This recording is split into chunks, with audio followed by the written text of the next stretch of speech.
Alors, on va maintenant changer totalement d'univers, Benjamin Biolay. On va découvrir celui de quelqu'un que vous connaissez d'ailleurs, qui est l'humoriste Thomas N'Gijol, qui a commencé par le stand-up avec Jamel notamment. Son spectacle 2, c'est son titre, vient de sortir en DVD. Sébastien Thème l'a rencontré. Il a d'ailleurs une question pour vous.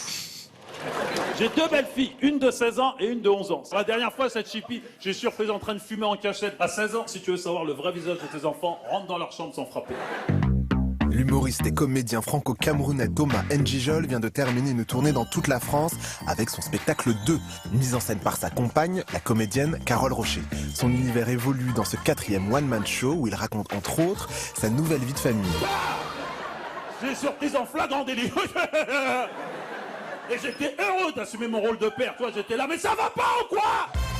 Alors on a voulu savoir ce qu'il a dans la tête, à commencer par ce qui lui prend la tête. Moi, ma démarche, c'était d'être sincère, de ne pas répondre à une case bête et méchante, un peu clicheton du mec qui vient de banlieue et qui va te raconter sa cité jusqu'à 50 ans, quoi. Moi, j'ai pas cette vocation-là, j'ai pas cette éducation-là, j'ai vu des choses ultra intéressantes, je sais d'où je viens, donc maintenant, j'avance. À un moment donné, je veux pas... Et moi, vous savez, quand j'ai grandi, il y avait des mecs qui voulaient des sacs à main.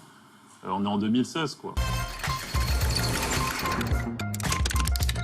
J'étais très fan de Pierre Richard.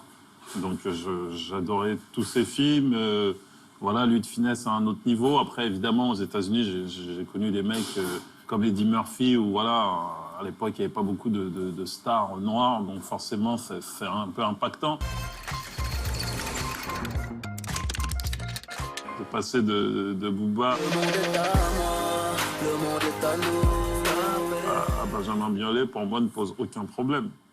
Les gens ils disent ça, mais toi t'es éclectique. Je dis non, toi t'es con, mais moi j'ai pas de problème. Voilà, j'ai l'impression de m'encanailler quand j'écoute Booba, j'ai pas l'impression de jouer le bobo quand j'écoute Biolay, quoi, tu vois.